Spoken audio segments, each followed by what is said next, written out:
জয়গুরু বন্দে পুরুষোত্তমম। পরম প্রেমময় ভগবান শ্রী ঠাকুর অনুকূলচন্দ্রের শ্রীহস্ত লিখিত সত্যানুসরণ গ্রন্থে ঠাকুর লিখছেন, সৎ নাম মনন করো, সৎসঙ্গের আশ্রয় গ্রহণ করো।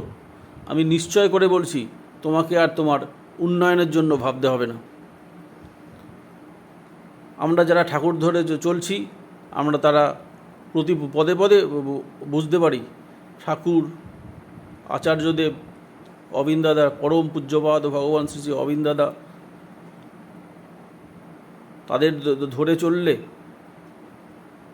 জীবনে কতটা আনন্দ উপভোগ করা যায়, তৃপ্তিতে থাকা যায়, ভালোভাবে থাকা যায়, সেটা আমি নিজের জীবনে নিজেই আমি উপলব্ধি করেছি।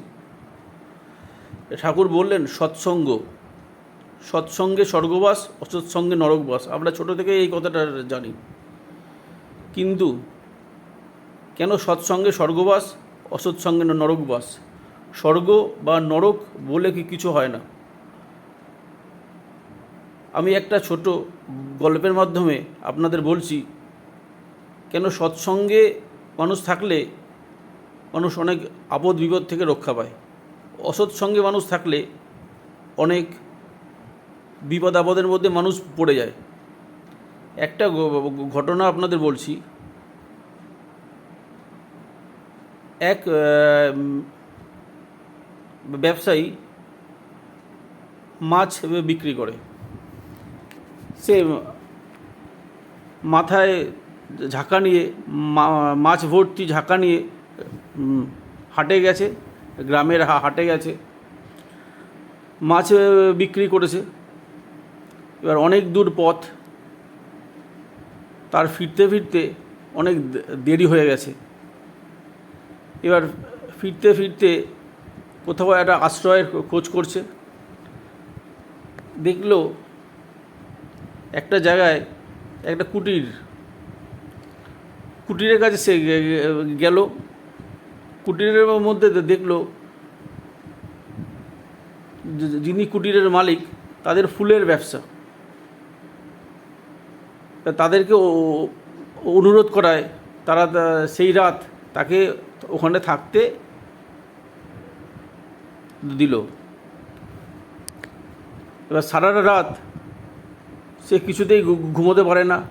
ফুলের গন্ধ তার কাছে আসে, সে কিছুতেই ঘুমোতে পারে না। অনেকক্ষণ পর সে তার ওই যে মাথায় যে মাছের ঝুড়িটা, সেইটার মধ্যে জল ছিটিয়ে সেই মাছের গন্ধটা বেরোলো। তারপরে ওই মাছের গন্ধে তার দিব্যি ঘুম হয়ে হলো। সে সকালে আবার উঠল, সে তার গন্তব্যে চলে গেল।